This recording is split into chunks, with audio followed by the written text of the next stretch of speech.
This is what you do when you've got germination under the fleece. Gently mow your lawn, and we'll show you how to do so now. Okay, so we're back on this lawn where we did the bumpy lawn fix in this video here, and we took this gully out, which was a flower bed, and we just swept some silica sand round. This is only a blowover on this lawn. It's just had Boston seeds hard wearing because there are leather jackets. The customer knows that this lawn might be dead coming out of winter next year. You're going to see probably lots of weeds in this lawn. I'm done for. I cannot treat them now for another 6 weeks. It's 8 weeks after new seed. So never treat your lawn with a selective weed treatment with new grass seed. You have to be patient. So let's get the fleece off and we'll show you how to gently mow and reveal lots of weeds. I can see weeds, nasty weeds. Okay, so I'm quite happy with that because that's good germination. I like pristine, perfect lawns, and this isn't that. But that's not what we're trying to achieve here. So just a little tip for you, if you don't get the weeds before, 4 weeks before, then they will come back, and they come back hard under a fleece because it's perfect breeding ground and it'll bring them out of the soil. And there are some weed grasses, oh God, terrible. But we're not too worried because it's just a quick fix. This is what you need to do now when you've got germination. Just tickle the tips off with your mower and we'll show you how to do so now. Let's go.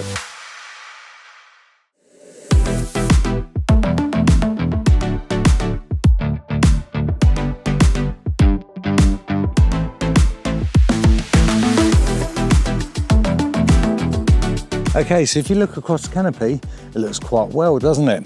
So the Ego 52, far too big a mower for this little area. I don't have a lawnmower small enough. Some weed grasses. This just needs to be continuously watered. That is fantastic. And that sward of grass, if you come over here, look at that. Yeah, that's fantastic. But we've got lots going on. We've got ants' nests, some worm casts, we've got some clover, all sorts of weeds. But you're done for, you have to wait. So let's give it a flick of seaweed and we get on to the next one.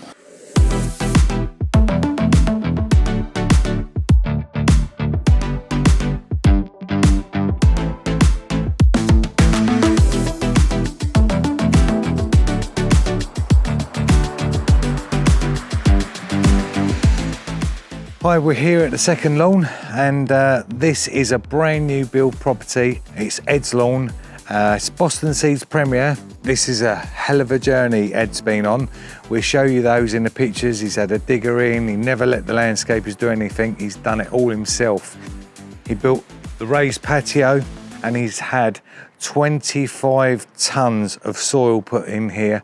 And then luckily for me, he called me right at the end of all his hard work and I got to put 1.5 tons of silica sand on it. And it was a real pain, to be honest, because where we've got no compaction, no substance to the soil Ed put in, albeit good soil, when I had my piles of soil out, like you see I do, with the lawn loop, I was pulling it back and it was just pulling the underneath. So what seemed an easy job at the time was a bit of a nightmare, if I'm honest. So we're still soft underfoot here. So we've got to be really careful. We've got to get the fleece off and get our first mow on. And we're going to show you again on a Boston Seeds Premier how we do that. But let's take a look under the fleece and I'll show you why we need to get the fleece off now. It's really hot, Tuesday afternoon, and the fleece is no good. We need to let it breathe now. As you can see, the fleece is causing the curl of the tops of the grass. So it's under stress with the weight. So we need to, every time you're watering your fleece, you're pressing it back down, getting your compaction back down on the fleece, even though it dries out quick, but it just needs to be freeing now. So yeah, let's get the fleece off and we'll come back to you and discuss what the results are like. Hopefully it's good because it was a pain getting that silica sand down. Fingers crossed for me.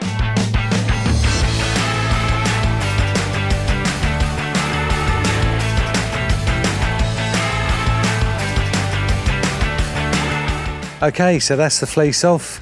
It's only 15 days old. Like I say, complete bare land. In the shady area along here, there are some patches and we're on a hell of a slope here. So there would have been some runoff. I do have some patches, but I seed under as well as over.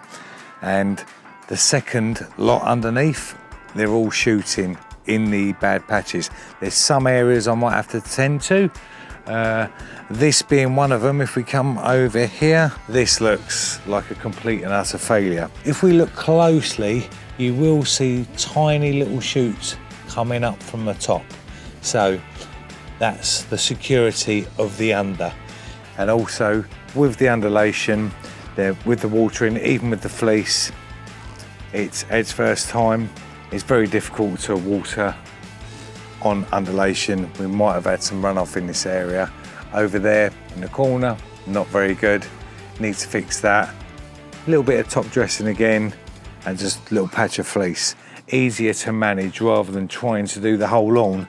So overall, even though we're looking at that bare patch, if we look across the canopy, you'll see we have a lovely sward of grass. Every plant, every seed is single leaf at the moment. There's no tillers coming off of it, so it's going to naturally thicken up. And I've got all the little red shoots in the patches.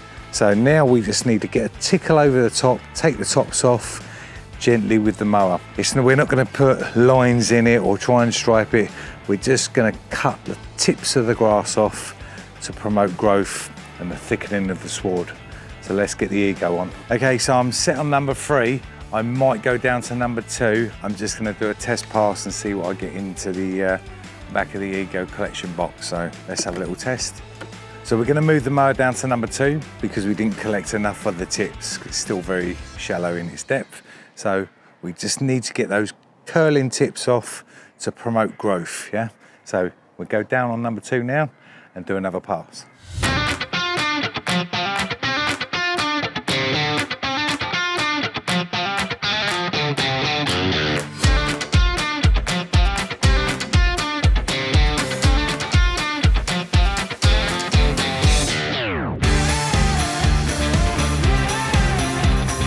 Okay, so I'm going to go round the edge of the lawn and I'm going to do 3 laps, so it makes it easier for me to pick the mower up rather than just scuffing it on a turn. I'm going to crab it.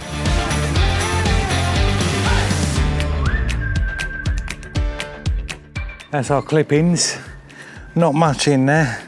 Some nice debris, wet grass. So yeah, fantastic. But we do have a problem because it's 25 tons of soil plus a ton and a half of silica.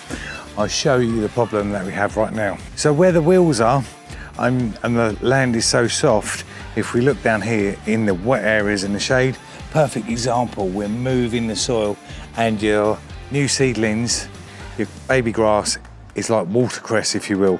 There's no root zone, there's no stitching going on. So we need to be very careful on here. So I need to roll the lawn back out. So I'm going to use the mallet, not use it to cut, I'm just going to use it to roll the lawn. A bit harsh on it, but we kind of have the tram lines. So I'm going to roll on those tram lines and squeeze them back out because we're very unstable underfoot, soft underfoot.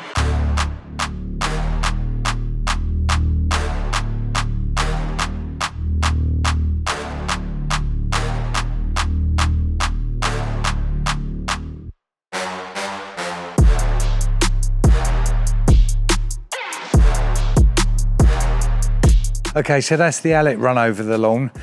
We needed to do that because we do not want tram lines. We've done a lot of work to get this to where it is, so we don't want the tram lines. So moving forward, we're gonna have to keep getting them out. So now let's move on to what we need to do in the future to keep this going. Okay, so what we're gonna do, I've told Ed, we have too much water now, so we're gonna let it dry out. And you go, oh, you're crazy. You can't do that, it's a new lawn. Yes, you can. You want to create strong roots, so we're doing it now. We're starting it now. It's hot. We don't need to water. We're going to give it 2 or 3 days. We'll be monitoring with this. Forget this bit. That's the broken pH probe. So we're going to check the water level here, and we're pushing, and we're plenty. So we're going to keep it on 4 or 5, and we'll be monitoring that. The further we push down, we'll bend the needle, yeah? So we're right over on number 10. And these areas in the shade, if we come to the most ridiculous part, we can see we've got a quagmire here and we're completely saturated, bending the needle at a few millimeters. And as a push down, I'm way over. So no water here, no water all along the shade. You can see where the grass is good. And we had this area down here, I don't know if I showed you that, that's come up quite well. So I'm leaving this with Ed. He's gonna monitor his watering and he'll water accordingly and zone watering. This whole area along here needs 0 water. It's taken on too much water. We need to dry it out and let my second seed come through. Okay, so what we're gonna do with these patches, we're gonna get some field compost number 4. I don't have any on me at the moment. The compost lawn dressing, I will be using that special code as well. Nudge, nudge, wink, wink, Bunsen burner. You know what I'm saying. So these areas will be field number 4. We had horrendous winds. They even knocked the, if you have a look at the plant pots, the winds took those clean off the patio. So Ed has informed me that the fleece blew all the seeds, and I was relying on my top seeds because pushing underneath and picking up 25 tons of loose soil underneath was a problem. So I was relying on the top. I might get some from underneath, but I need to fix this and fix it now. So that's it really from me. So this patch, that patch, a few patches, but across the canopy, stunning. Boston Seeds Premier Mix. I do love it, it's fantastic and stripes up lovely.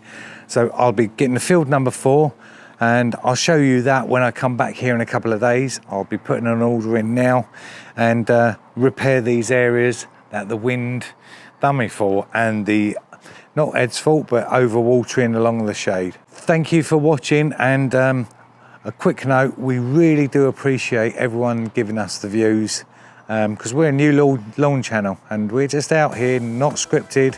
This is all off the cuff. I'm speaking as I'm thinking it. So enjoy your lawns. May the lawn gods be with you because we need them here, right? So we'll see you in a couple of weeks here.